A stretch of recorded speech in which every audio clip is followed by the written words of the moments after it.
बिस्मिल्लाहिर्रहमानिर्रहीम। सबसे पहले तो आप सबको प्रोफेसर ज़ियाउल हक का सलाम। आज हम डिस्कस करेंगे ट्रिग्नोमेट्री में फंडामेंटल आइडेंटिटीज़। तीन बहुत ही ज़्यादा इम्पोर्टेंट फार्मूलाज हैं जिन्हें हम फंडामेंटल आइडेंटिटीज़ कहते हैं।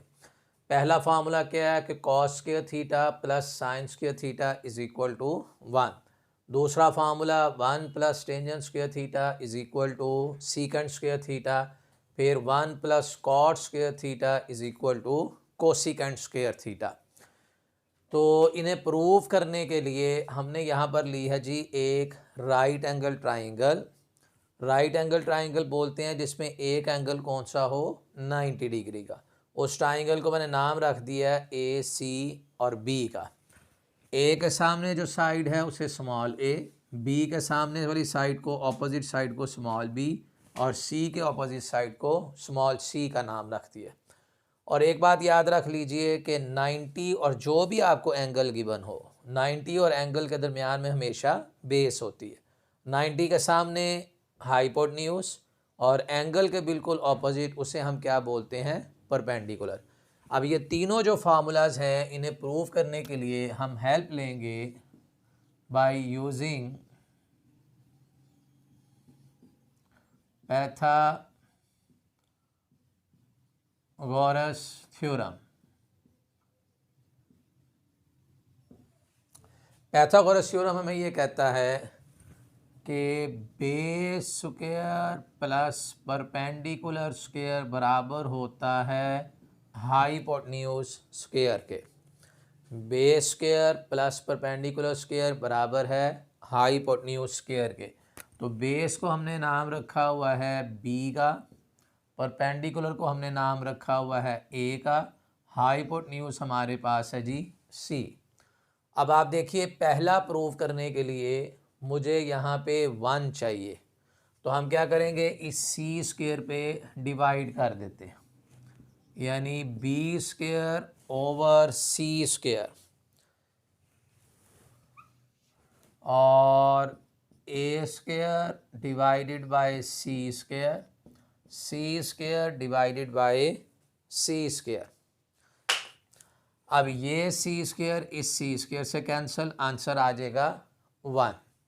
और ये जो B square over C square है इसे लिख रहे हैं बी ओवर सी का होल स्क्वायर और ए ओवर सी का होल स्क्वायर।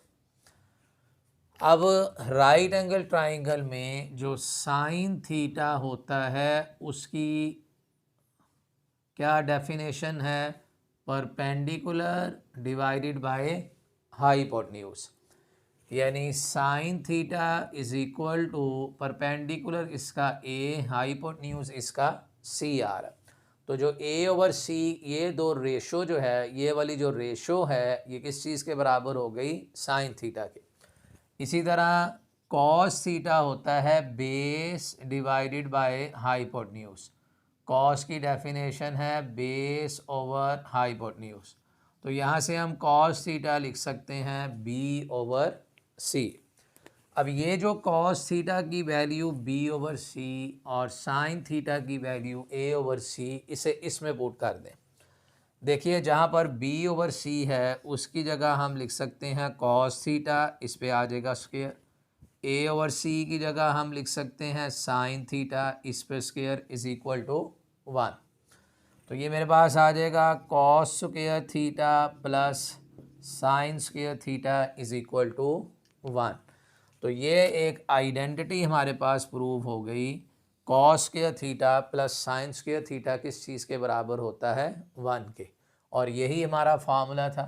इसको आप sine square plus cos square भी लिख सकते हैं क्योंकि दरमियान में प्लस है, आगे पीछे भी लिख सकते हैं, यानी sine square theta plus cos square theta is equal to 1, या आप कह लो cos square theta plus sine square theta is equal to 1।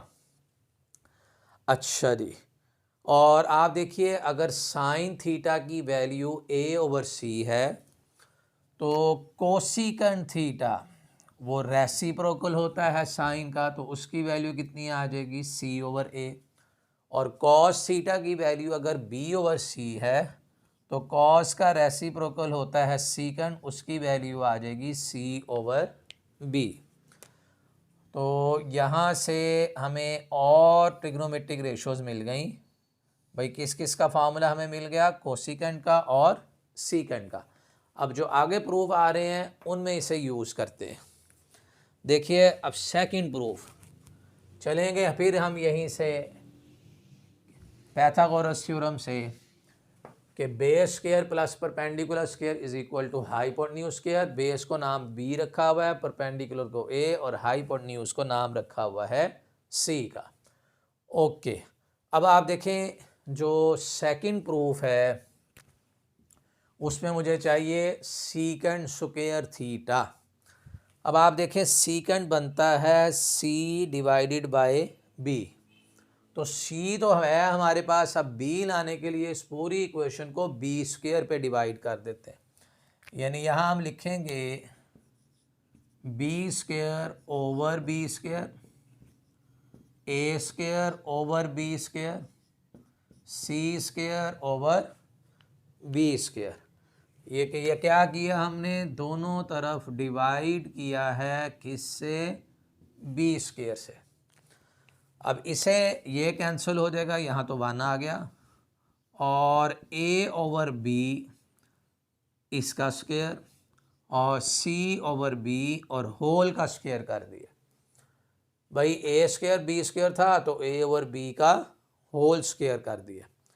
अच्छा जी, अब आप सी ओवर बी देखिए, सी ओवर बी ये किस चीज़ के बराबर है? सीकेंट स्क्वायर थीटा के। तो इसकी जगह तो सीकेंट आ जाएगा, इसके ऊपर स्क्वायर, तो यहाँ हम क्या लिख देंगे? Secant square theta. और ये बात भी याद रख लीजिए, एंगल पर स्क्वायर नहीं होता, फंक्शन के ऊपर स्क्वायर आएगा। अच्छा, अब ये ए ओवर बी किस चीज़ के बराबर है? इसके लिए ए ओवर बी जो है ये है ए परपेंडिकुलर, जो टेंजेंट थीटा है वो बराबर होता है परपेंडिकुलर ओवर बेस के। तो यहाँ से हम टेंजेंट थीटा लिख सकते हैं, उसकी वैल्यू कितनी आ जाएगी? ए ओवर बी। तो 1 प्लस ये जो ए ओवर बी है इसकी जगह पे आ जाएगा 1 प्लस ए ओवर बी की जगह पे टेंजेंट थीटा, और सारे पे स्क्वायर है तो स्क्वायर इस फंक्शन पे आ जाएगा। तो ये हमने फार्मूला सेकंड वाला प्रूव कर लिया कि भाई 1 प्लस टेंजेंट स्क्वायर थीटा किस चीज़ के बराबर होता है? सीकेंट स्क्वायर थीटा के। ओके हो गया। और जो टेंजेंट का रेसिप्रोकल है, टेंजेंट का रेसिप्रोकल वो है कॉट, और कॉट अगर इसका रेसिप्रोकल करोगे तो कॉट किस चीज़ के बराबर हो जाएगा? बी ओवर ए के। इसे अब हम जो तीसरा फार्मूला प्रूव करना है वहाँ पर हम यूज़ करेंगे। तो तीसरे फार्मूले के भी हम स्टार्ट लेंगे फिर यहीं से कि भाई हाइपोटेन्यूज का स्क्वायर, पाइथागोरस थ्योरम, हाइपोटेन्यूज का स्क्वायर बराबर है base square plus perpendicular square के। ओके, अब यहाँ आप देखिए तीसरे में आ रहा है कोसिकेंट थीटा, और कोसिकेंट थीटा किस चीज़ के बराबर है? सी ओवर ए पे। तो आपको इस पूरी इक्वेशन को, सी तो यहाँ मौजूद है, ए पर डिवाइड करना पड़ेगा ए स्क्वायर पे। तो हम यहाँ लिखते हैं G B square over A square, फिर यहाँ भी A square divided by A square, C square over A square. तो इसे हम लिखेंगे बी ओवर ए का होल स्क्वायर, ये कैंसिल होके 1 आ जाएगा, सी ओवर ए का होल स्क्वायर, और बी ओवर ए की वैल्यू कितनी है? Cot theta. तो यहाँ हम लिख सकते हैं कॉट थीटा का whole square plus 1, C divided by A को हम लिख सकते हैं कोसिकेंट थीटा का होल स्क्वायर।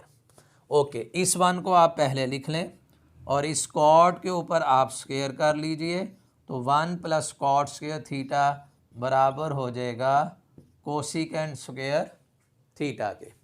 तो ये तीसरी हमारे पास आइडेंटिटी थी कि भाई 1 प्लस कॉट स्क्वायर थीटा जो है वो बराबर होता है किसके? कोसिकेंट स्क्वायर थीटा के। तो आज के इस लेक्चर में हमने तीनों जो आइडेंटिटीज़ थी इन्हें हमने प्रूफ किया है। एग्ज़ामिनेशन पॉइंट ऑफ व्यू से भी ये इम्पॉर्टेंट हैं, पूछी जा सकती हैं, और एक्सरसाइज में भी इनका बहुत ज़्यादा इस्तेमाल होगा। तो इन्हें आप अच्छी तरह से तैयार कर लीजिए और फार्मूलाज़ को याद कर लें, 3 फार्मूलाज़, और यहीं से आगे जाके जब हम एक्सरसाइज स्टार्ट करेंगे तो इन 3 फार्मूलाज़ की मदद से हम 2-2 फार्मूले और निकाल लेंगे। यानी एक्सरसाइज के अंदर टोटल 6 फार्मूले जो हैं वो यूज़ होने हैं। तो आज के लिए स्टूडेंट्स इतना ही है। Thank you so much for watching my video.